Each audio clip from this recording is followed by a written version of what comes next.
11:02 en la República del Paraguay, 15 grados la temperatura. Es un gusto, un placer. Bienvenidos a nuestra primera edición aquí en C9N en esta jornada de jueves 12 de agosto. Juan Cáceres, ¿cómo te va? Buenas tardes. Hola Carlos, ¿cómo estás? Buenas tardes, un saludo para toda la teleaudiencia. Bueno, el tema del momento es la condena a Óscar González Daer ahí en tribunales. Antes de tomar señal con nuestros compañeros, Carlos, hacemos rápidamente un resumen de la condena dada a conocer hace instantes. 8 años de cárcel para Óscar González Chávez, el hijo del ex senador, y 7 años para Óscar González Daer.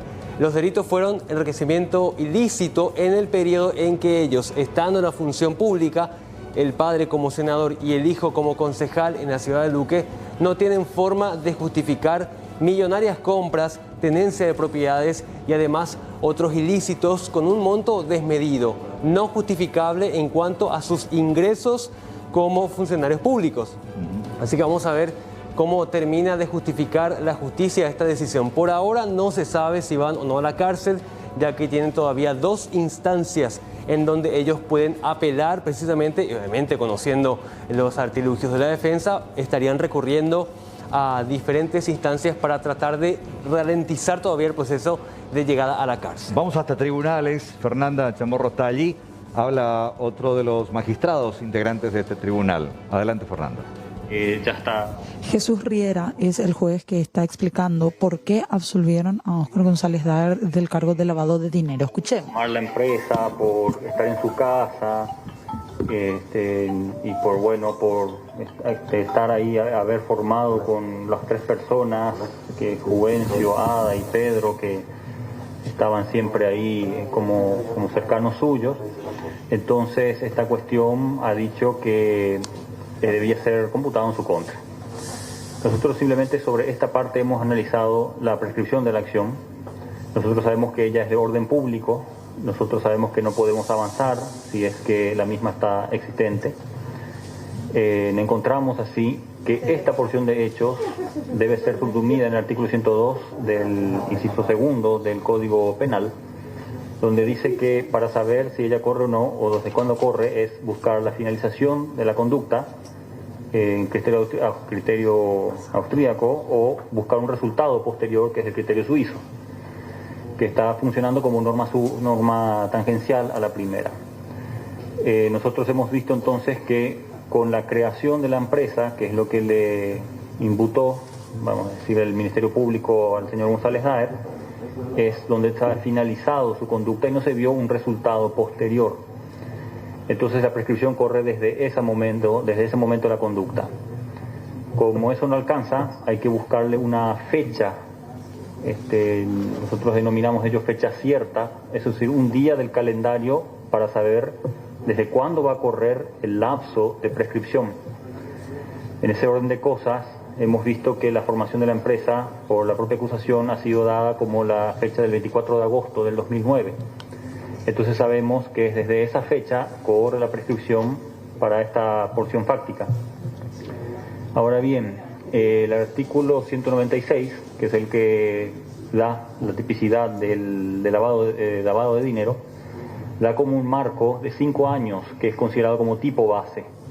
Es algo de la norma que ustedes conocen muy bien. Entonces el tipo base lo que está diciendo es que tiene que ser tomado sin atenuantes, sin agravantes del tipo legal, y son 5 años, que es la punibilidad del caso, lo que se comprende como plazo de prescripción. En otras palabras, la acción penal referida a esta porción de hechos va del 24 de agosto del 2009 al 24 de agosto del 2016. Ahí prescribía la acción. Antes de refrendar así directamente la sentencia en ese aspecto, nos obligamos nosotros a ver si existe alguna causal de interrupción que pueda ser aplicable a ese plazo de prescripción. Y las causales de interrupción están dadas en el artículo 104 del Código Penal en su inciso primero. Y tiene muchas características, pero a lo que a nosotros nos interesa, tiene en primer lugar una de ellas que es la taxatividad y otra que son actos de orden procesal. Si ustedes leen la lista que está en el 104 inciso primero, se van a encontrar que son todos actos de proceso, es decir, actos que ocurren dentro del proceso. Como antes del 2016 no había ningún proceso, obviamente no había ninguna causal de interrupción que pueda ser utilizada.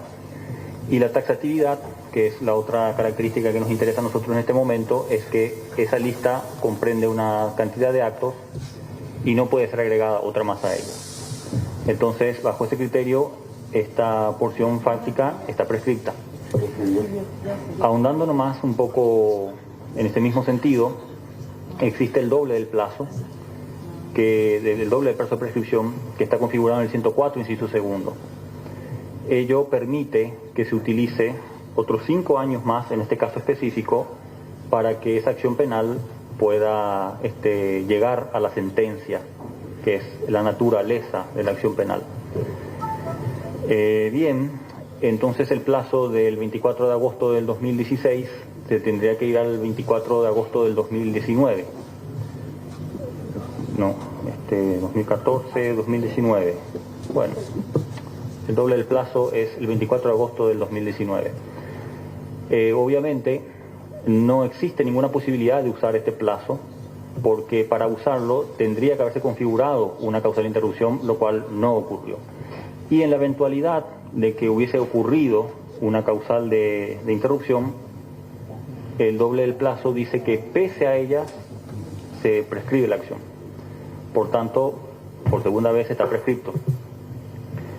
Y no terminando ahí la cuestión, nosotros tenemos un marco procesal que fue dado por el auto de apertura, de esta causa, que dice que para la prescripción para el estudio del tipo de lavado de dinero se va a analizar desde el año 2013 en adelante. Es decir, todo lo que está del 2013 hacia atrás, todo lo que fue la conformación de la empresa, está prescripto. Bien, hay una segunda porción que habla de, que fue dado también al señor González Chávez, que habla de todo el lavado de dinero en 4 inmuebles. Entonces, esa porción en coautoría le asigna también el Ministerio Público al señor González Daer. Sin embargo, aquí, por lo menos el voto de mayoría ya empieza a tropezar, porque encuentra que esta conducta en relación a su persona no se desprende muy fácilmente de la cita general que ha dado como hechos fácticos en sus actos procesales anteriores. Y lo más importante, como segundo argumento, no se ha descrito la conducta del mismo en relación a esta otra parte del hecho fáctico. Y por último, el hecho fáctico choca ya con masa probatoria producida en este juicio, porque esas compras de inmuebles no han sido hechas por el señor González Daer, sino que ha sido hecho por su hijo. Los peritos han dicho que el dinero de ello es del hijo, no del padre. Y por otro lado,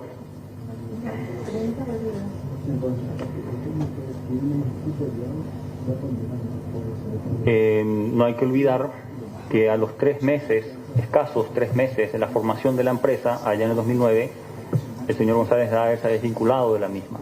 Por lo menos así lo dice un acta de cobrante entre la parte de los documentos de la empresa Príncipe de Saboya. Entonces, decir que allá por el 2009 haber creado una empresa en donde 2 testigos en puridad dijeron que se acercaron, no es que fueron llamados, solamente uno, Juvencio, ha dicho que ha sido llamado, haber formado una empresa para haber salido después de 3 meses y en el 2016 alegarle esta porción no encontrada antes, ya tropieza con muchos problemas como para poder ser aceptado. Sabemos también nosotros que debemos decirlo, como se puede ver por el funcionamiento de la empresa Príncipe de Saboya, que la masa de inmuebles, hemos constatado también nosotros que la masa de inmuebles del señor González Daer estaba también dentro de la empresa. Hemos tenido muchos testigos que han venido, han dicho que alquilaban al señor González Daer, los contratos ya estaban firmados por el señor González Chávez y había facturas de la empresa Príncipe Saboya sobre esos inmuebles. Entonces, si bien es cierto que podemos decir que su masa de inmuebles estaba todavía dentro de la empresa, la posibilidad de decir que remotamente, a distancia, como dice un autor alemán, lo controlaba, no solamente no ha sido probada en este juicio, sino que ni siquiera ha sido mencionada en este juicio. Muchas gracias, señor presidente. La sentencia será leída. Vamos a seguir entonces con el lavado de dinero del señor Óscar González Chávez. Finalmente se ha corroborado que el 24 de agosto de 2009 el señor Óscar Alberto González Daer, junto con su hijo Óscar Rubén González Chávez, crearon la empresa Príncipe de Saboya con el propósito de utilizar posteriormente la estructura de esta persona jurídica para adquirir bienes inmuebles con dinero proveniente de su patrimonio personal, simulando contable y registralmente que las adquisiciones eran realizadas en efectivo, con activos del patrimonio de la firma Príncipe de Saboya, cuando en realidad la empresa no disponía de la liquidez necesaria y suficiente para realizar esas erogaciones. Como bien ya lo explicó, por el periodo de tiempo, ¿verdad?, del año 2009, el doctor Jesús Riera, ¿verdad?, ya se encuentra dentro de, o sea, fuera del ámbito que este tribunal puede entender por una cuestión de prescripción. Ahora bien, si la Fiscalía le atribuye al señor Óscar González Chávez la compra de 4 inmuebles en el año 2016. Vamos a recordar que la empresa o la firma Príncipe de Saboya se ha acreditado que la misma fue constituida el 24 de agosto de 2009 por escritura número 14. Los primeros socios accionistas iniciales fueron la señora Ada Rosalina Casó, los señores Pedro Martínez Silva y Juvencio Pánfilo Torres Noceda. El capital inicial fue de 1.000 millones, que fue representado por 1.000 acciones de 1 millón de guaraníes cada una. Más adelante se extendió ese capital social por asamblea y fue hasta 5.000 millones. Pero aquí lo importante es que de estas 3 personas que fueron los socios iniciales, se constituyeron solamente 500 acciones. Posteriormente fueron constituidas 2.500 acciones con inmuebles del señor Óscar González Chávez. Y había un remanente de 2.000 millones que debería ser constituido por lo menos en la escritura, ¿verdad?, por la otra socia de la empresa, la hermana del señor Óscar González Chávez. Entonces, en el mes de noviembre del año 2009, es que se da esta circunstancia que estoy señalando, que los 2.500 más los 500, bueno, los primeros de la venta que hicieron los primeros accionistas, el señor Óscar González Chávez, entonces llega al monto de 3.000 millones de integración. Ahora bien, de todo lo dicho anteriormente, también hay que decir que el tribunal analizó los balances y los libros contables. Los libros contables fueron presentados por la defensa de los procesados. Y también las declaraciones juradas que fueron remitidas por la Subsecretaría de Estado de Tributación. Entonces, se ha aprobado con el balance del ejercicio 2009, formulario 101, que en el 2010 se presentó sin completar estado de resultados, sin ingresos y egresos. Al año siguiente, en el ejercicio fiscal 2010, ahí se consigna un monto de 2.000 millones en la columna activo cuentas créditos. ¿Qué se deduce de esto? Que esos 2.000 millones entonces es una deuda a favor de la empresa. Y en este caso coincide con las acciones pendientes de integración por parte de los socios accionistas, en este caso la señora María Emilia.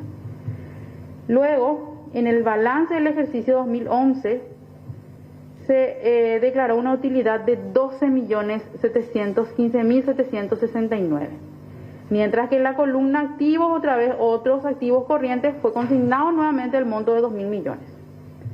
Bueno, estos mismos montos fueron consignados de esta misma manera en el ejercicio 2012, 2013 y 2014.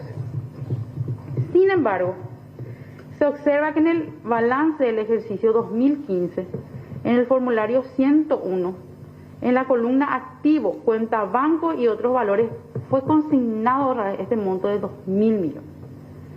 Ahora bien, dicha cifra se corresponde en el libro diario del año 2015 con la cuenta ítem o accionista sin ningún registro o constancia que sirva de antecedente y que permita conocer la forma de pago de dicho importe, ni la persona que lo realizó. Además, el monto consignado en concepto de utilidad de ese año fue de 16 millones. 16.196.000 fue lo declarado por la empresa.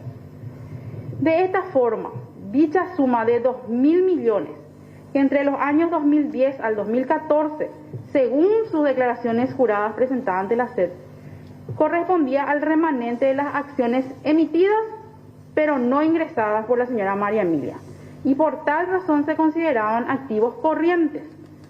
Pero en el 2015 pasó a formar parte de las disponibilidades en la cuenta bancos y otros valores de la empresa Príncipe de Saboya. Y en el 2016, la fecha en que se compraron los inmuebles, entonces ya en la columna de activos como ingresos fue ya determinado el monto de 2.385 millones. Es decir, esos 2.000 millones ya pasan a la columna de ingresos. Además, el monto consignado en concepto de utilidad de ese año era de 440 millones. Por otra parte, en ese año que pasó eso de los 2.000 millones, que pasa como un ingreso sin algún tipo de correspondencia, porque fueron revisados todos los libros, o sea, no podemos determinar de dónde esos 2.000 millones de repente pasaron a los ingresos, ¿verdad? Entonces, justo ese año, el señor Óscar Rubén González Chávez adquiere a través de la empresa Príncipe de Saboya los 4 inmuebles, que son la finca 1777, la finca 7695, que lo quiere por remate, la finca 203, la finca 12.857 por $300.000. Entonces, se ha demostrado que el monto consignado en concepto de utilidad en el año 2015 fue de 16 millones, como ya lo dije. Al cierre declaró tener en caja, como bien lo dijo la Fiscalía, 30.686.451. De lo que se deduce entonces que la empresa Príncipe de Saboya no tenía la capacidad de solventar estas adquisiciones según sus declaraciones juradas impositivas.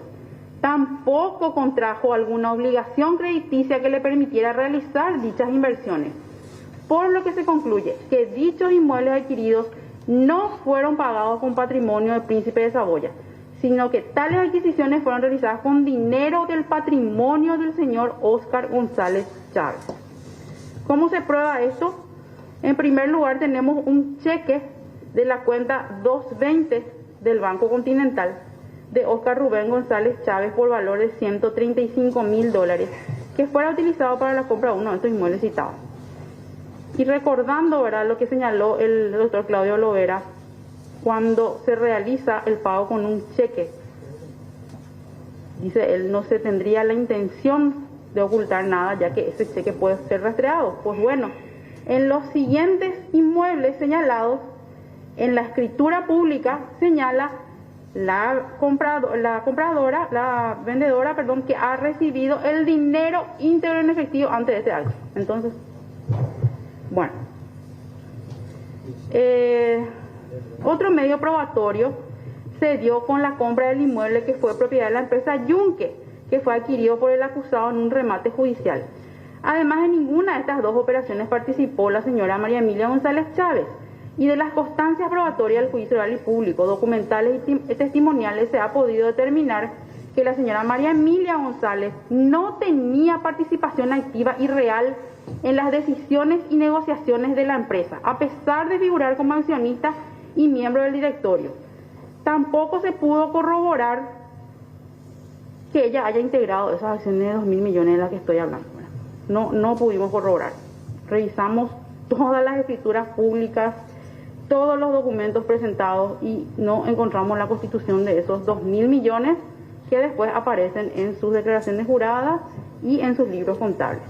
Que este tribunal de sentencias, entonces, ha afirmado la comprobación de la existencia del hecho precedente, Eso ya lo dijimos, que el hecho precedente es el de enriquecimiento ilícito del acusado.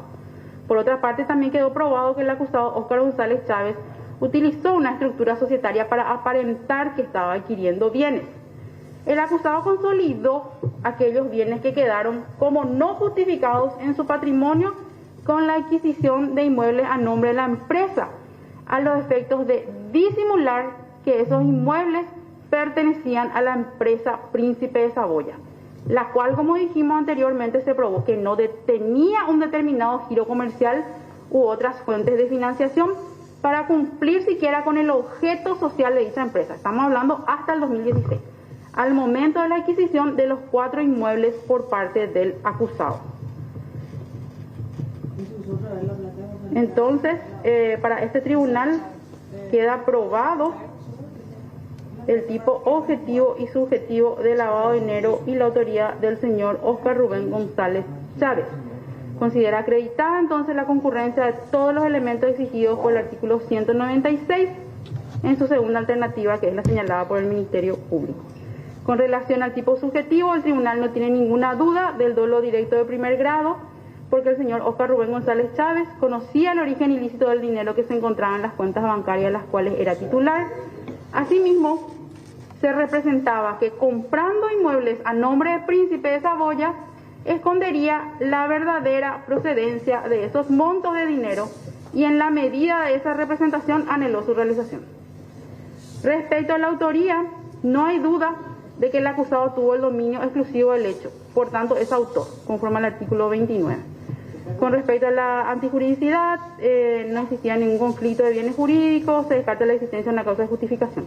Con respecto a la reprochabilidad de los acontecimientos acreditados, y siendo el acusado una persona mayor de edad, no hay error de previsión ni tampoco algún trastorno mental o alguna otra circunstancia del 23 que al momento del hecho hayan impedido al acusado conocer la antijuridicidad de lo que hizo y comportarse conforme a ese conocimiento. No hay tampoco otras causales que impidan la punibilidad. Por tanto, el tribunal da un veredicto de punibilidad.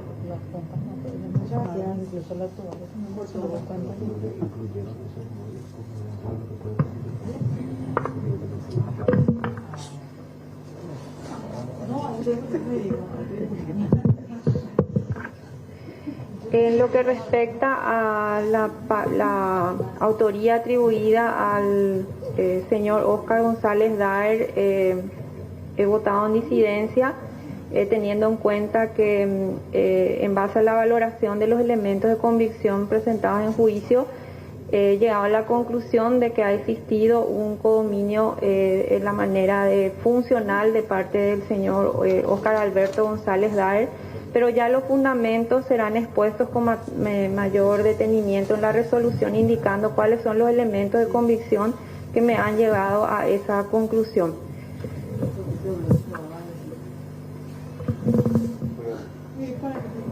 En relación a la determinación de la sanción, entonces los jueces de este tribunal de sentencia colegiado en mayoría consideraron que se tiene por acreditada la punibilidad del señor Óscar Rubén González Chávez por las conductas del artículo 243, inciso primero, declaración falsa, artículo 3, numeral 1, literal A de la ley 2523/2004 y el artículo 196, inciso primero, segunda alternativa del Código Penal, lavado de dinero. Entonces, estamos ante 3 conductas que transgreden varias disposiciones penales, por lo que debe ser aplicado para la medición de la pena el artículo 70, inciso segundo, para formar un nuevo marco penal conforme a que existe concurso de hechos, concurso real, quedando delimitado para formar un nuevo marco penal conforme a que existe concurso de hechos, concurso real, quedando delimitado del marco penal por el mínimo que establece 1 año, que es el enriquecimiento ilícito, y el máximo es de 15 años, porque al enriquecimiento ilícito, que tiene una pena de 10 años, se le suma la mitad para lograr un marco máximo en el 70, que va entonces hasta 15. Entonces nuestro marco penal es de 1 a 15. Para realizar la medición de la pena, además del grado de reproche del autor, se tendrán en cuenta también los presupuestos previstos en el artículo 65 del Código Penal, a los efectos de sopesar las circunstancias generales en favor y en contra del autor. Lo voy a hacer en forma rápida, somera, ¿verdad? Y en la sentencia va a estar un poco mejor explicitado, ¿verdad? Al determinar la pena, entonces, los móviles y fines del autor.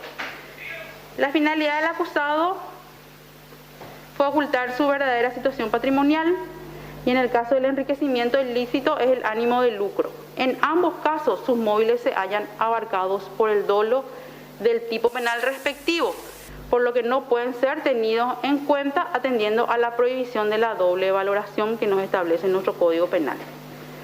Con relación a la forma de realización del hecho y los medios empleados, en el presente caso utilizó el sistema bancario, cubrió sus actos con el sistema registral, valiéndose de documentos formales, por lo tanto para este tribunal debe ser considerado en contra. La intensidad de la energía criminal utilizada en la realización del hecho, cuanto mayores hayan sido las dificultades, más tendría que ser su esfuerzo para superar aquellas, ¿verdad? Entonces, en este caso, el acusado desplegaba una energía criminal alta, ya que en el caso de la declaración falsa intentó cubrir sus actos con otras rectificaciones también con contenido falso. Además, en el caso de lavado de dinero, utilizó la estructura de una persona jurídica, como ya lo habíamos relatado, Príncipe de Saboya. La importancia de los deberes infringidos, en el caso del hecho punible de declaración falsa, por ser funcionario público tiene un deber de transparentar sus actos vinculados con la función. Esta circunstancia es tenida en cuenta como un agravante en relación a la declaración falsa, en tanto no va a ser utilizada para el hecho punible de enriquecimiento ilícito debido a la prohibición de la doble valoración. La relevancia del daño y del peligro ocasionado y las consecuencias reprochables del hecho en el caso de la declaración falsa con la conducta desplegada se afecta la confianza de la colectividad en la veracidad de las declaraciones. Las condiciones personales, culturales, económicas y sociales del autor, la situación personal del autor puede resultar decisiva para fundamentar un deber mayor. Su profesión de abogado, así como su rol dentro de la sociedad, implica una fuerte conciencia acerca de la ilicitud de su conducta, que revela una decisión más consciente en contra del derecho, por lo que constituye un presupuesto que eleva considerablemente su grado de reproche. La vida anterior, el acusado no cuenta con antecedentes penales por otros hechos punibles, por lo que el pronóstico es que el mismo no volvería a cometer este tipo de hechos. En cuanto a la conducta posterior a la realización del hecho y en especial los esfuerzos para reparar los daños, no se advierte ningún intento por reparar ningún tipo de daño ocasionado. En cuanto a la actitud frente a las exigencias del derecho y en especial la relación a condenas anteriores, no cuenta con antecedentes penales, entonces tampoco este apartado puede ser valorado.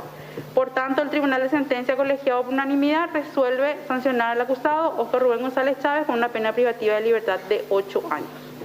En relación a la determinación de la sanción, los jueces integrantes de este Tribunal de Sentencia colegiado en mayoría consideraron que se tiene por acreditada la punibilidad de Óscar Alberto González Daer por las conductas del 243, declaración falsa, mayoría, y el artículo 3, numeral 1, literal A de la Ley de Enriquecimiento Ilícito. Unanimidad. Estamos ante dos conductas que transgreden varias disposiciones penales, lo mismo, ¿verdad?, que dije anteriormente, se hace el concurso con el marco penal establecido por el artículo 70, inciso segundo, tenemos una pena de 1 a 15 años. Vamos a ver someramente los mismos ítem del 65,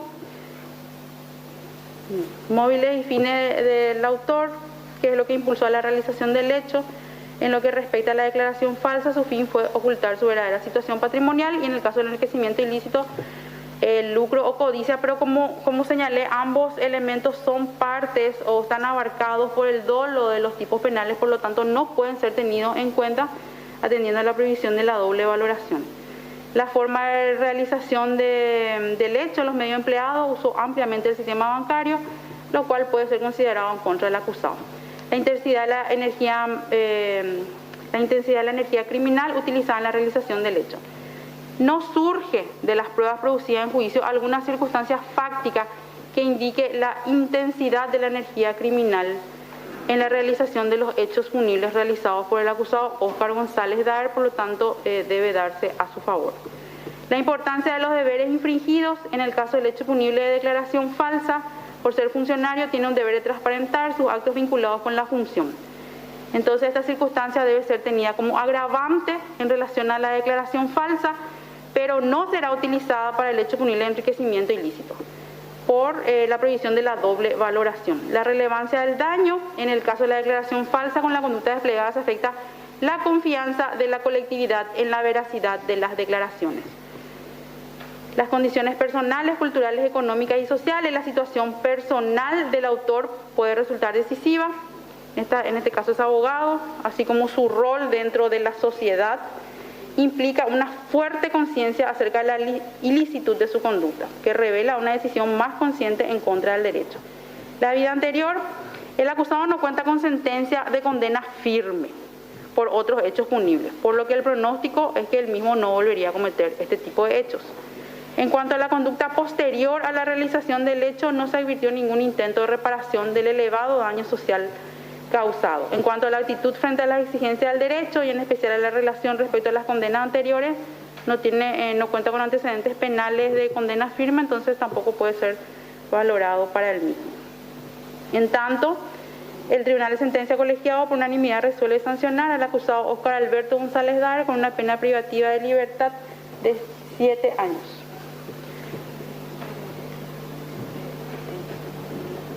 Sí.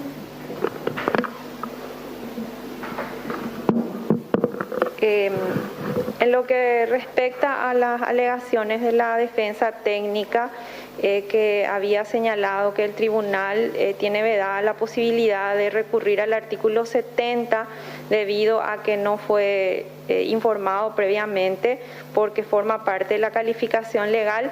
Este tribunal por unanimidad entiende de que el artículo 70 hace parte de una de las fases de la medición de la pena, que es la determinación del marco penal, y no hace a la calificación legal, por lo que considera que es, tal como ya lo ha explicado la doctora Portillo, corresponde establecer un nuevo marco penal cuando estamos ante un concurso desde luego que en este caso estamos ante un concurso real, por lo que el tribunal tiene la obligación de establecer un marco penal porque se trata de varias conductas realizadas por una misma persona y que fueron objeto de un solo proceso penal. No es un concurso ideal ni es un concurso aparente, por lo que consideramos que es una obligación del tribunal aplicar el artículo 70, inciso segundo.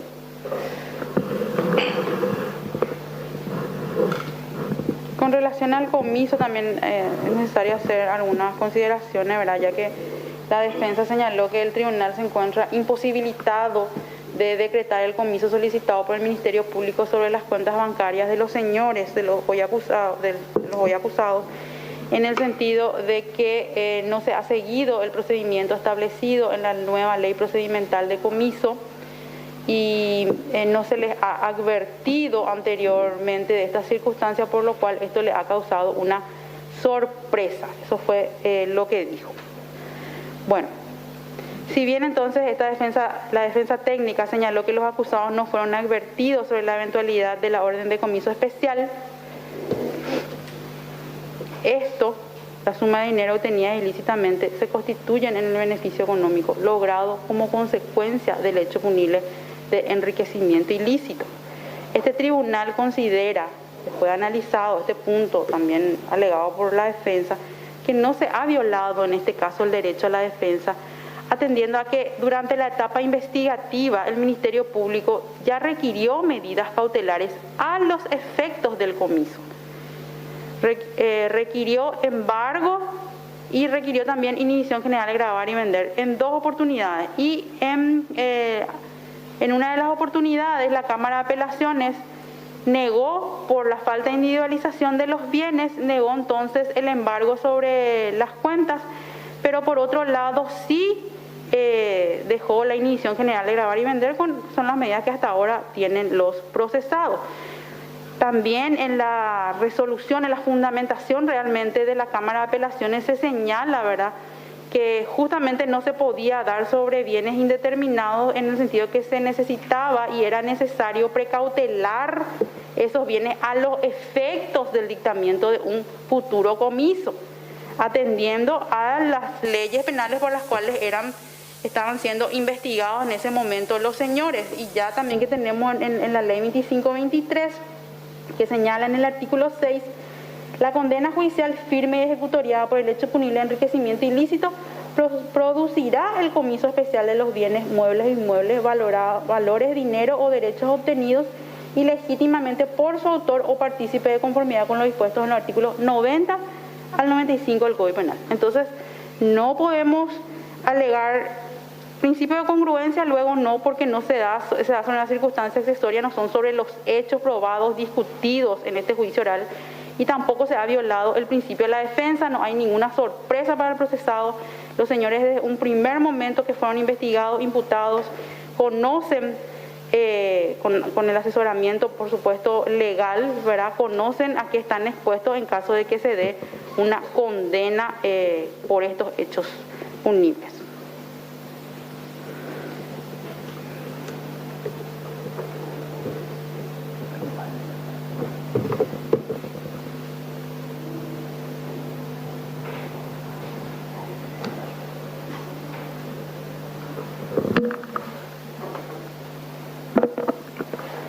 Muchas gracias. Un punto más breve es la inhabilitación especial para funciones públicas que ha pedido el Ministerio Público.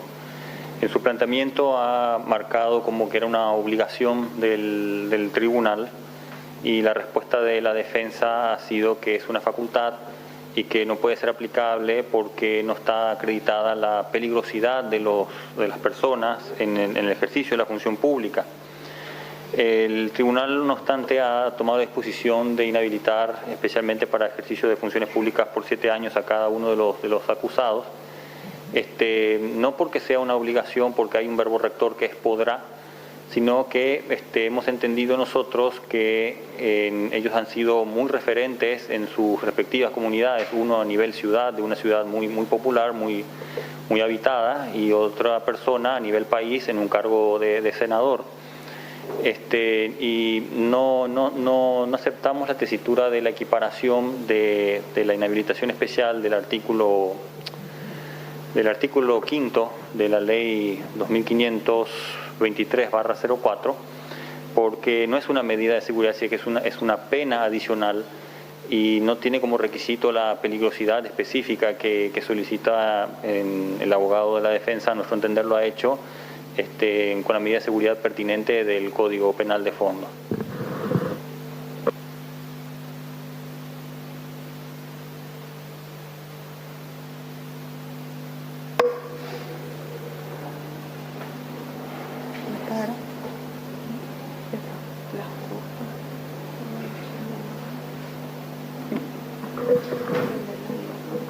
También el tribunal, atendiendo a otras circunstancias, ¿verdad?, al comportamiento de todas las partes, ha decidido otras cuestiones accesorias, ¿verdad?, que van a ser, que ya fueron plasmadas en la parte resolutiva, como el mantenimiento de las medidas y con respecto a las medidas cautelares personales por su parte, y con respecto a las medidas de carácter real, la inhibición general de grabar y vender, que sigue vigente, que ya fue dictado por un juez de garantías, y sí, atendiendo a que se dictó el comiso, en este caso, que se resolvió el comiso de esas cuentas bancarias pedidas y solicitadas por el Ministerio Público, no de todas, porque algunas fueron corroboradas, ¿verdad?, y ya al momento no se encuentran activas, ¿verdad?, pero las del resto, también excluyendo la cuenta 707, que como señalamos habíamos excluido de la ecuación. Entonces consideramos que estas deben ser aseguradas hasta tanto quede firme esta sentencia. Por lo tanto, también está el embargo sobre esas cuentas en la parte resolutiva de la presente sentencia. Bueno, esta es la decisión del tribunal y la sentencia va a estar para su lectura íntegra y su notificación el día jueves 19 de agosto a las 13 horas. Bueno, muchas gracias.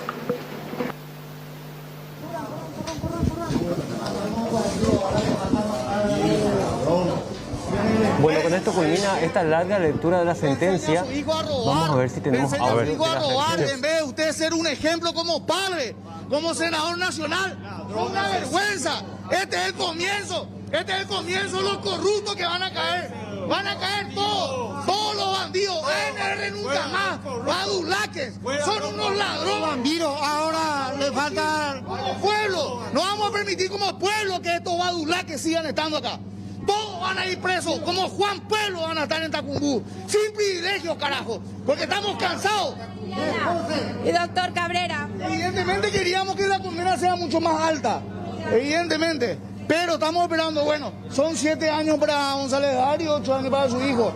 Pero el hecho de que vayan ya privados de su libertad ya es una victoria muy grande para el pueblo paraguayo. ¿Qué opina con respecto a que Óscar González Daer no haya sido condenado por el lavado de dinero? Y bueno, eso ya quedó a criterio acá del juzgado, pero evidentemente estamos conformes. Hubiésemos querido mucho más, obviamente, pero estamos conformes con la... Era seguir peleando. Bueno, parte de lo que dicen los miembros de la comisión Scratch, que también estaban aquí escuchando. Vamos a escuchar lo que dice el fiscal Cabrera. El fundamento de la sentencia realmente a nosotros nos habilita recurrir, no en el caso de que no estemos de acuerdo, sino en el caso de que haya una violación a la sana crítica de la construcción de la sentencia, ¿verdad? En ese sentido tenemos que valorar ella y verificar si hay algún elemento para cuestionar. Fiscal, ¿qué decir sobre la absolución por lavado de dinero de Óscar González Daer por la prescripción de la causa? Y era una posibilidad que nosotros manejábamos, ya que como lo señaló el tribunal, había conductas activas que ya fueron anteriores al hecho vigente, no prescripto. Pero eventualmente vamos a analizar y ver qué resolución vamos a tomar. También el tribunal dijo que él hizo el trabajo de la pericia contable y se alejó de lo que ustedes hicieron. Sí, bueno, eso es facultad del tribunal de sentencia, ¿verdad? De buscar la verdad real.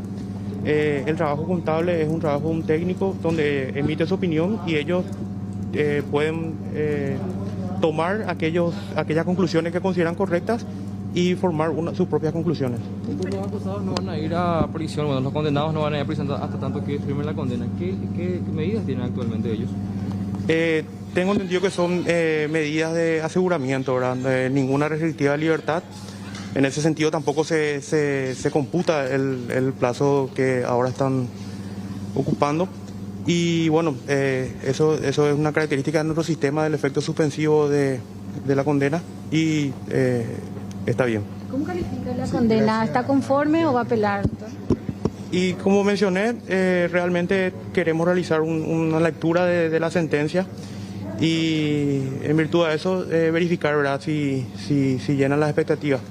Como también había mencionado, lo que a nosotros nos habilitaría a recurrir es la violación de un precepto legal o de una regla de sana crítica o de valoración, pero no un cuestionamiento a la decisión, ¿verdad? El tema del lavado de dinero, ya que fue absuelto, doctor. Y bueno, con relación a la pena no hay mucha variación, pero con relación a los hechos se van a analizar si es que corresponden que sean recurridos. Ahora, conforme, doctor, con esta sentencia que dictó el día de hoy el tribunal colegiado. Como mencioné, en lo personal sí estoy conforme. Luego vamos a hacer la lectura íntegra de la sentencia y verificar los aspectos, ¿verdad? Pero en líneas generales sí estoy conforme. ¿Se tuvo en cuenta varias posiciones del Ministerio Público de acuerdo a lo dictado por el tribunal, doctor? Sí. De hecho que el tribunal entendió la hipótesis del Ministerio Público e incluso fue más allá en la búsqueda de la verdad real, ¿verdad? Formando sus propias conclusiones que fueron correctamente explicadas en la lectura de la sentencia. Ahora, los dos acusados van a seguir, doctor, bajo medidas cautelares que ya cuentan actualmente hasta que quede firme la sentencia, doctor. Así es. En el caso de embargo, doctor, ¿no se va a tener en cuenta los inmuebles que fueron también encontrados dentro de lo que fue? El tribunal determinó el beneficio que el producto del enriquecimiento ilícito, ¿verdad?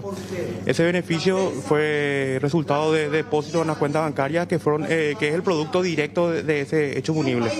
Eventualmente, si es que estas cuentas no poseen el saldo correspondiente en etapa de ejecución, existen herramientas para tratar de satisfacer el comiso decretado. Doctor, ¿cómo calificas el trabajo de la Fiscalía a lo largo de estos 6 meses de juicio, incluso también la etapa investigativa? El tribunal mencionó también que finalmente sí hubo algunos errores en la pericia también de la licenciada Elizabeth Benítez. Bueno, realmente se tiene que entender que una pericia es un trabajo técnico de un profesional, ¿verdad? Esas conclusiones justamente tienen que ser producidas en el juicio oral y van a ser debatidas y tomadas en cuenta. El tribunal es libre de tomar aquellas conclusiones que considera que se ajustan a la realidad y de formar sus propias conclusiones. En ese sentido, yo creo que el tribunal hizo un trabajo excelente. Gracias. El fiscal Francisco Cabrera también está aquí hablando, el abogado Federico Campos López Moreira también ahí de veras para hablar un poco también, ellos como ciudadanos, como también representantes de la parte de la comisión. Toda la ciudadanía, porque es una victoria ciudadana. Celebramos esta condena a Óscar González Daer e hijo por corruptos, por significativamente corruptos, y hoy el tribunal lo demostró. Celebramos esta victoria ciudadana. Tenemos en cuenta que hemos escrachado a esta persona por más de 22 días frente a su domicilio, y esa presión ciudadana hizo que esto sea realidad, sentado en el banquillo de los acusados y hoy condenado a 7 años de cárcel, él y su hijo. El primero de varios. Es el primero de varios, porque vamos a seguir perseverando en el control de los procesos penales por corrupción pública. Y además de esto, todos los corruptos que aún siguen en el poder caerán, más temprano que tarde. Doctora, esta condena uno que dos primos van a dar seguimiento hasta que esto llegue hasta la última instancia. Hasta la última instancia, como lo hemos hecho con las otras condenas, como los de Víctor Bogado y el Óscar Velázquez, el excontralor. Y vamos a llegar a una condena firme. Y esta persona que ha sido corrupto, significativamente corrupta, va a pagar en la cárcel todo lo que ha hecho. Él también dominar a la justicia, y hoy quedarán varios jueces y fiscales libres del poder de este mafioso. ¿Quedan conformes igual si es que se le absolvió de lavado de dinero? Porque mucha gente se pregunta cómo es que se enriqueció ilícitamente, pero supuestamente no lavó de dinero. Vamos y eso es lo que no aceptamos, pero estamos ya celebrando esta condena porque mucho se ha hablado en los pasillos de que se le iba a absolver, de que iba a ser una condena muy leve y nos daría esa impunidad una vez más. Hoy celebramos esta condena de 7 años y también vamos a seguir hasta que esta condena esté firme. Es una victoria ciudadana y gracias a todos ustedes, los de los medios, que han hecho posible que esa investigación se dé. Gracias a ustedes los medios y el apoyo también de la embajada que ha hecho la presencia del diplomático en el desarrollo del juicio oral. Bueno, lo que va manifestando entonces también los ciudadanos autoconvocados, vamos a seguir. Bueno, es una presión de manera de decir también, si ustedes no corrigen a su corrupto, nosotros lo haremos. Ya tienen ustedes en cuenta lo que es Cintia Tarragó, también el Naput, ¿verdad? Todos ellos han caído en tierra de Estados Unidos. Sabemos también que Gafilat estaba observando este juicio especialmente por lavado de dinero. Lastimosamente no se dio esa figura, pero de igual manera la justicia hoy nos dio un paso de esperanza, un paso de volver a creer en la justicia, que todo ya estaba prostituido, pero hoy nos dio una condena que celebramos como ciudadanos en el combate a la corrupción y la impunidad. ¿Demuestra cómo funciona de repente la justicia en el país, todo este caso, doctora? Sí, más o menos. Nosotros siempre decíamos, ¿verdad?, que entre la complicidad, entre los jueces, los fiscales y una claque de abogados nos daba siempre esa impunidad. Y siempre hemos dicho, la justicia prostituida. Sabemos cómo se maneja el Poder Judicial, el Ministerio Público. Lastimosamente el Ministerio Público no cuenta con la infraestructura para darnos mayores condenas, la investigación eficiente que se debe realizar, pero no tenemos una unidad de delitos económica reforzada. Tenemos una unidad de delitos económicos y anticorrupción raquítica, que no nos lleva a poder condenar a los corruptos que nos roban día y noche en los 262 distritos de nuestro país. Y mucho cajoneo, doctora, mucho cajoneo. Quiero colaborar con la doctora. Abogado Federico Campos López Moreira. Quiero decirle a la prensa, una vez más a todos ustedes, que son los guerreros que hicieron que esto sea realidad. La prensa, la ciudadanía y un país amigo que se llama Estados Unidos. Y quiero decirle que no nos vamos a quedar acá. Asociación criminal se va a investigar. Lavado de dinero, doctora, vamos a investigar. Hoy volvimos a creer en una Liliana Alcaraz. Hoy le damos el beneficio de la duda otra vez a Liliana Alcaraz y a Francisco Cabrera. Le damos el beneficio de la duda. Hoy estamos orgullosos de este tribunal altamente técnico que dio clases de cuando la fiscalía no hace su trabajo, ellos lo completan. Así deben ser los juzgados penales de la República del Paraguay. Para eso son los juzgados de garantías y tribunales de sentencia, para curar los vicios y errores que el Ministerio Público no ha llevado bien. Hoy estos 3 jueces, estoy orgulloso. A mis hijos les voy a decir, chicos, hay todavía jueces buenos. Y a ustedes periodistas, una vez más les digo, esta victoria es de ustedes, de la ciudadanía y de un país amigo. Muchas gracias. No puede haber paz si no hay justicia.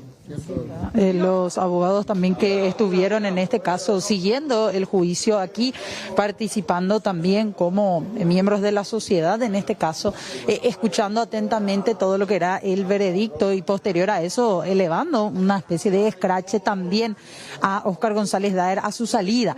Óscar González Daer y Óscar Rubén González Chávez, que terminaron saliendo por la zona del retén y no por el otro lado, que es donde le corresponde. Por aquí debían haber salido, teniendo en cuenta esta situación en la que ellos no se encuentran con ninguna pena privativa de libertad ahora mismo. Vamos a escuchar lo que está diciendo Claudio López. Respecto a lo que el saldo en cuenta, en relación a ese saldo en cuenta, vamos a hacer un análisis de cómo hizo la conexión de las supuestas conductas con ese saldo. Pero también hizo vamos a decir que cambió, sacó lo de Fernando González Carzana, que usted ha reclamado.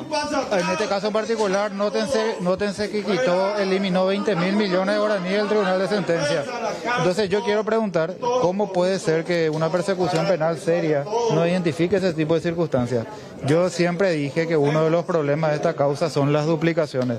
El Tribunal de Sentencia me dio la razón, por ejemplo, al señalar duplicaciones de 20.000. Bueno, vamos a seguir buscando las duplicaciones, vamos a seguir explicando la realidad de este caso. Doctor, ¿qué medida privativa tiene él? O sea, ¿qué medida cautelar tiene ahora mismo a su pie? Ellos tienen no cambiar de domicilio, comunicar en caso de hacerlo, prohibición de salida del país y las reglas de comparecencia que hoy en día están suspendidas por la pandemia. ¿Cumplieron la pena mínima ya ellos? Ellos ya estaban al borde, sí. Ellos tuvieron más de 11 meses privados de su libertad, la pena mínima es 12, y luego estuvieron, de los 11 meses posteriores a eso, tuvieron más de casi un año con arresto domiciliario. 2 años cumplidos prácticamente. 2 años cumplidos. ¿A dónde van ellos ahora? A su casa. A su casa. Doctor, bueno, estamos viendo que la gente se va a apelar esta resolución judicial, doctor.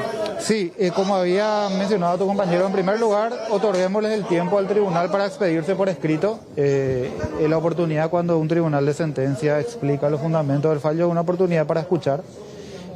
Luego tendrán la obligación de plasmar punto por punto eso en un fallo escrito donde los argumentos respectivos lo vamos a analizar.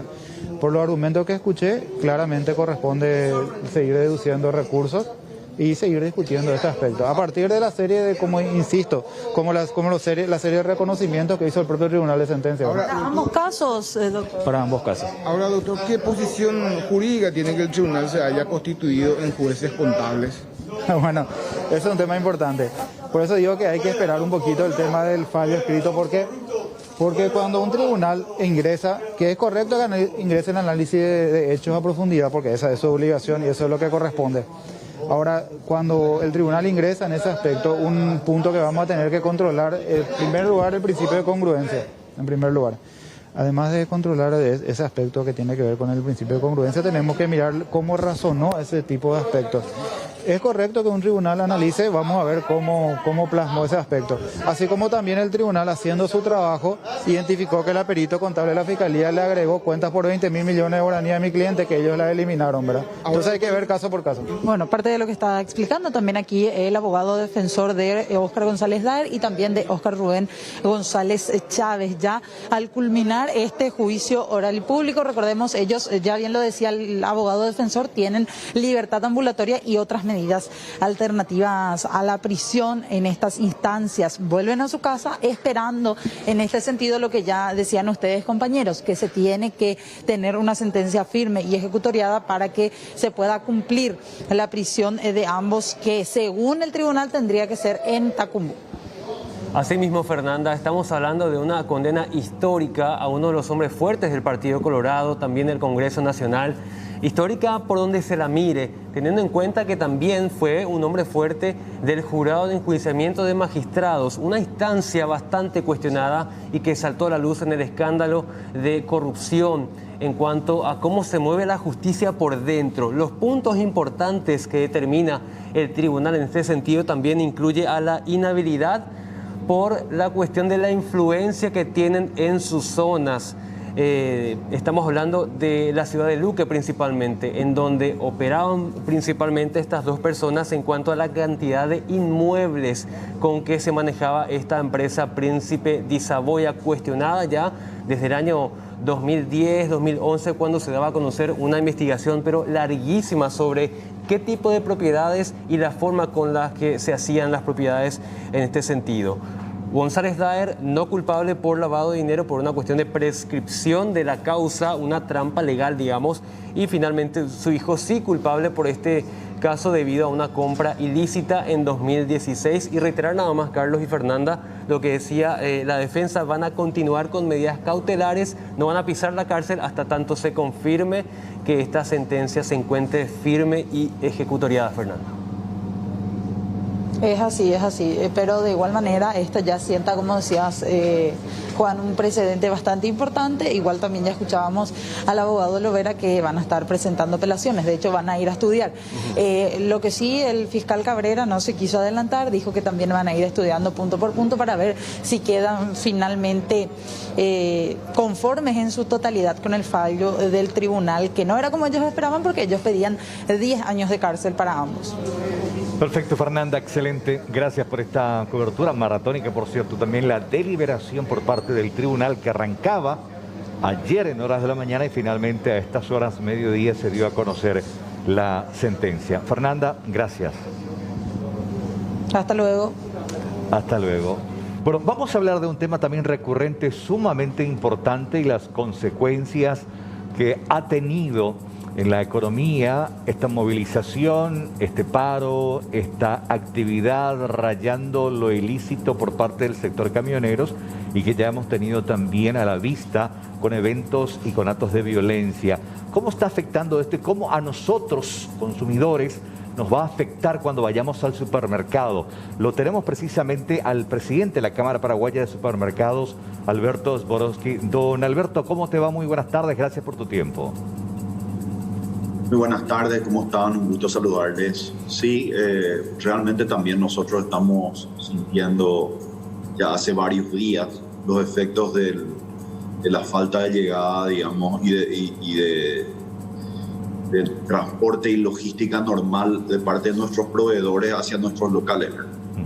De hecho, ya se está sintiendo dentro de los supermercados que forman parte de Capasu este desabastecimiento, esta provisión tanto de frutas, verduras, harinas, huevos. Incluso se habló también, se acordará usted, del tema de la leche que tuvieron que derramar ahí en plena ruta. ¿Ya se siente ahí en las góndolas, don Alberto? Bueno, directamente no es que todavía hay desabastecimiento, hay que aclarar eso. No alarmar a la ciudadanía y decir que no hay productos en los supermercados o ciertos productos en los supermercados, porque no es el caso. Ahora, sí estamos lidiando con grandes problemas y atrasos en las entregas, sobre todo en las categorías, como decías, de frutas y verduras, en las categorías también carne y vacuna se está complicando. No te olvides que los grandes frigoríficos tienen, digamos, sus frigoríficos más importantes en el norte. Entonces, bueno, se está complicando un poquito la llegada de esos productos. Tenemos huevos también con algunos que otros inconvenientes, y eventualmente se van a ir sumando productos de almacén en cuanto a, digamos, aceite, azúcar, harina. De hecho, harina, hay algunas marcas que ya no nos están entregando porque no están teniendo la manera de reponernos.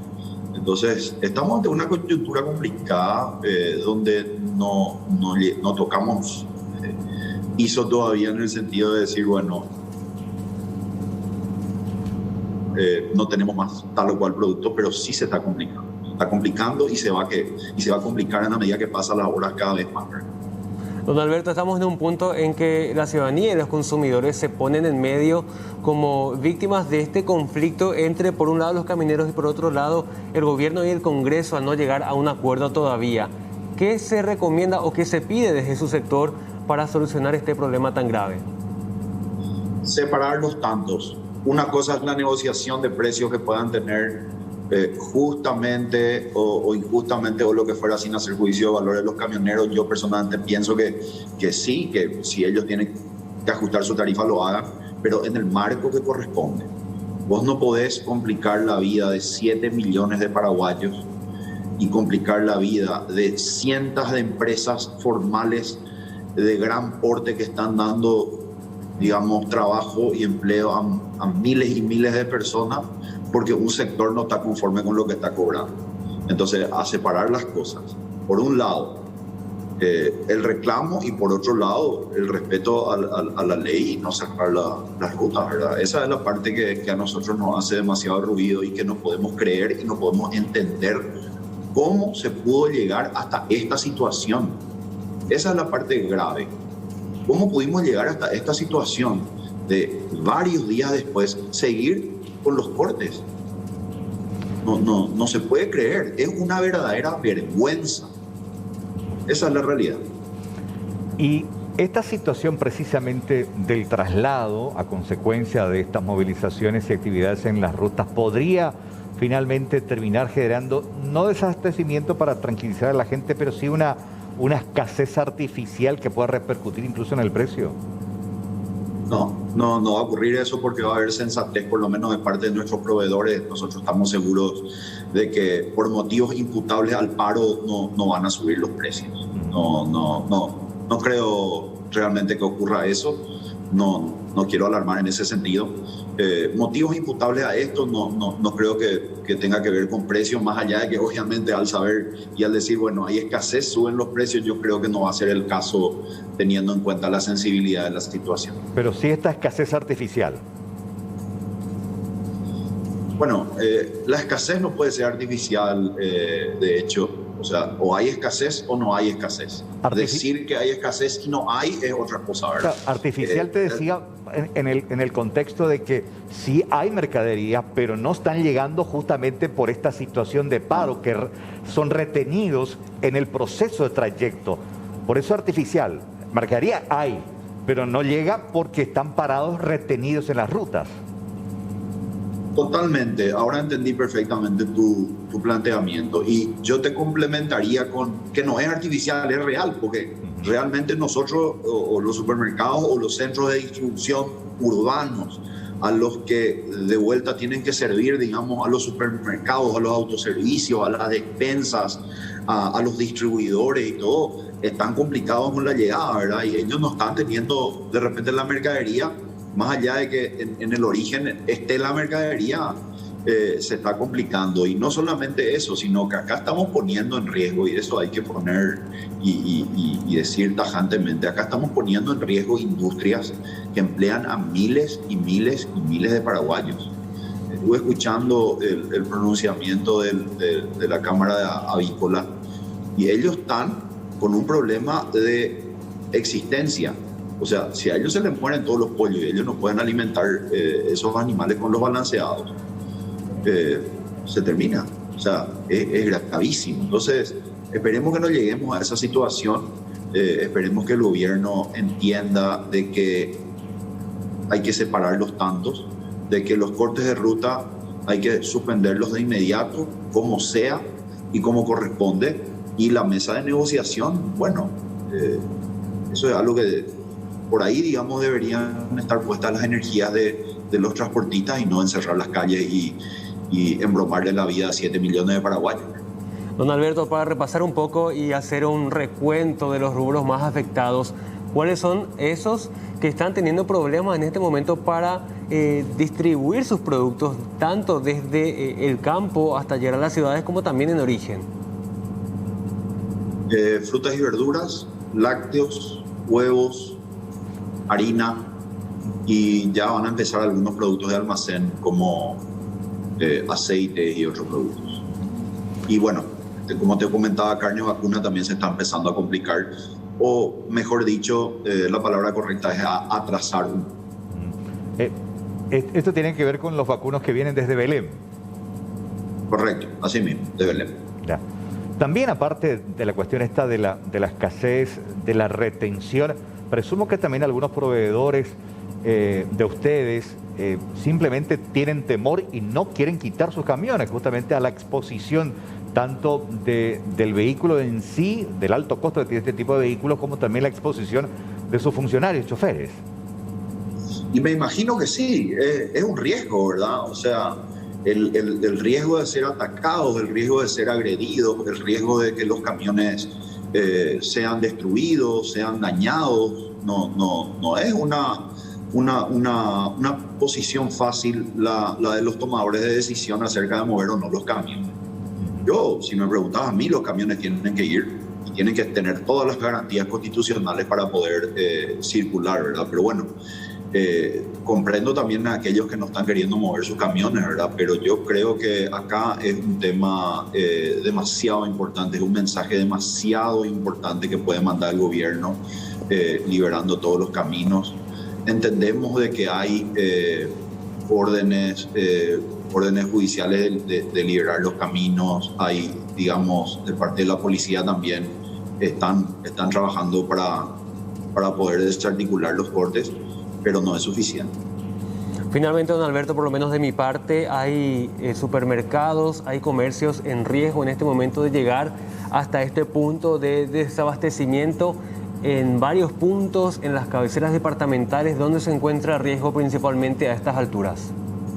Y en los centros urbanos, en los grandes centros urbanos está el problema principal, digamos, tenés Asunción, Ciudad del Este y Encarnación, digamos. Me imagino que hacia el norte también, no tengo reportes exactos, pero sí tenemos, digamos que varios asociados que están manifestando que están con los mismos problemas, digamos, en los centros urbanos principalmente. Perfecto. Muchísimas gracias, don Alberto Zborowski, presidente de la Cámara Paraguaya de Supermercados. Tu tiempo y bueno, tratar de tener también una visión de este sector muy importante y afectado por esta situación compleja que todavía tiene mucha tela que cortar. Hasta ahora esto continúa, recién el martes el Congreso volverá a tocar el tema, mientras tanto mañana, fin de semana, el lunes, y bueno, y los efectos en cadena y en dominó también, que finalmente termina afectando a todos los miembros de esta Cámara. Así mismo, veremos qué pasa en los próximos días, ¿verdad? La verdad que no hay muchos días tampoco que esperar, ¿verdad? Esto tiene que ser inmediato. Yo creo que si hoy o mañana no hay una liberación total de las rutas, sí se va a comenzar a complicar de verdad la situación. Don Alberto, un abrazo, gracias por tu tiempo. Bueno, Carlos, información muy importante porque tiene que ver con el uso o no de tapabocas. Hasta el momento, Salud Pública adelanta que por lo que queda de este año 2020, vamos a seguir utilizando el tapabocas 2021. Exactamente, como una estrategia para evitar el avance de la variante Delta y también que la población llegue a caer en una tercera ola. Esto mucho tiene que ver también, ¿se acuerdan ustedes? El ministro de Salud había dicho no hace mucho tiempo, probablemente tengamos una Navidad sin tapabocas. Esto ahora se queda totalmente nulo porque el contexto actual mundial es totalmente diferente, mientras que en otros países, en Europa por ejemplo, ahora viene una tercera ola de infectados y la situación epidemiológica está bastante complicada. Así mismo, Carlos. ¿Y por qué se llega a esta decisión tomando como referencia lo que pasó en los países del norte? Ellos se relajaron, tuvieron un porcentaje muy importante de vacunados, pero no es requerido como un mínimo para llegar a la inmunidad de rebaño, y así les fue. Tuvieron un aumento muy considerable de nuevos casos, principalmente de la población que se rehúsa a vacunarse. El mínimo de población que debe estar inmunizada para empezar un poco a pensar en sacarnos de tapabocas es el 60%. A nivel mundial, esto rige para todos los países. En este momento, Paraguay llega a 30% de vacunados recién con una dosis. Con 2 dosis, un porcentaje mucho más bajo. Y esto no porque la población no quiera, simplemente porque no hay vacunas. De hecho, igual convengamos también que las estadísticas señalan que sí o sí, entre el 20 al 30% de la población no va a recibir porque no quiere vacunarse. Es un porcentaje estimativo. Igual en Europa como también en Estados Unidos, por ejemplo, hoy ya el Estado, funcionarios federales, son obligados a recibir la inmunización para continuar en sus puestos laborales, y el sector privado también está viendo eso como una manera de exigir y que la mayor cantidad de gente pueda ser inmunizada. Así mismo, vamos a escuchar lo que señalaba la doctora Viviana de Egea del Ministerio de Salud. Todo este año todavía, casi con seguridad, vamos a tener que utilizar mascarillas cuando estemos en espacios cerrados. Va a ser muy difícil que este año podamos relajarnos con esa medida. Es más, hemos visto modelos de otros países donde ellos quitaron, por ejemplo, algunos países que ya tenían una tasa de vacunación, un porcentaje de vacunación muy elevado, quitaron, por ejemplo, el uso obligatorio de mascarilla y luego tuvieron que retroceder en esa medida ante el aumento del número de casos. Así como estamos ya en agosto, casi en la mitad del mes prácticamente, así como se ve el comportamiento, va a ser muy difícil que se elimine la obligatoriedad, sobre todo en espacios cerrados. Creo que va a ser difícil pasar una Navidad sin mascarilla porque, atendiendo a cómo se comportó la pandemia en otros países, nosotros estamos terminando lo que sería nuestra segunda ola, pero viendo lo que ocurrió en los otros países, probablemente nos espera, cuando se establezca ya de forma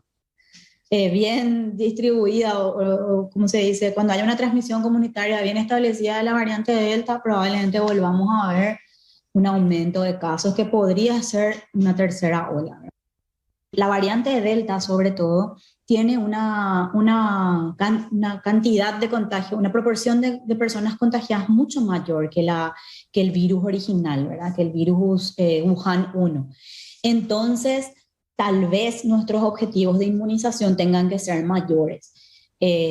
No me gustaría aventurarme a darte una cifra precisa, pero yo creo que sí, está por encima del 60% la inmunidad de rebaño que necesitamos como país, y como nosotros como país y el resto del mundo también, para poder frenar. Es decir, ¿para qué sirve la inmunidad de rebaño? ¿O qué es lo que nosotros buscamos con la inmunidad de rebaño? Buscamos cortar la transmisión. Una de las formas de cortar la transmisión es la inmunidad de rebaño. Lo otro es encerrarnos en nuestras casas y dejar de contactar entre seres humanos, ¿verdad? Pero eso hoy ya no es factible hacerlo por diversos motivos. Entonces, como no podemos más limitar las relaciones humanas, tenemos que cortar de otra forma la transmisión, y esto va a ser la inmunidad de rebaño. Entonces, cuantas más personas dejen de transmitir la enfermedad, obviamente ahí se va a cortar o se va a decretar, por decir de alguna manera, la inmunidad, la pandemia, ¿verdad? Bueno, agradecemos a la doctora Viviana de Egea que nos echó un poco de luz acerca de esto. A no relajarse es el mensaje siempre que se da con respecto a salud pública, y también muy pendientes de lo que pasa en el norte. Ellos van a ingresar ahora a el invierno, en la última parte del año, y lo que pasa en el norte con respecto a su población vacunada va a ser referencia para nosotros que estamos en el sur, y vamos a tener una ventaja muy importante para saber cómo actuar de aquí a futuro, cómo relajarnos, dónde frenar precisamente, para ver qué futuro nos espera en cuanto no solamente al tapabocas, sino a la situación de la pandemia en territorio paraguayo. Recuerden que todo lo que sucedió en el norte, en Europa, después se replicó un par de meses aquí en esta parte del continente. Todo lo que, aquella con la primera ola, la segunda también, la cantidad de fallecidos, las proyecciones. Bueno, finalmente, hoy estamos nosotros en un momento donde los números van descendiendo, pero ocurrió lo mismo también en esos países hasta que finalmente se vino esta variante y las consecuencias ya consabidas también de qué manera afectó. En Miami, Florida, los números son alarmantes. Tuvo un incremento de 300% de pacientes en sus hospitales, donde volvió el sistema a colapsar. Y ojo con este detalle, más del 90% de los internados en esta nueva ola, la tercera, en Florida, son personas que no recibieron vacuna alguna, gente que no se vacunó. Un estudio realizado en uno de los principales hospitales de Houston, Estados Unidos, habla de que de una cantidad de 100 personas hospitalizadas, solamente 9 están vacunadas y quedaron ahí en cuidados leves. En cuidados intermedios, intensivos y hasta con intubación llegaron personas que no se vacunaron. Así que es una importante referencia para todos nosotros.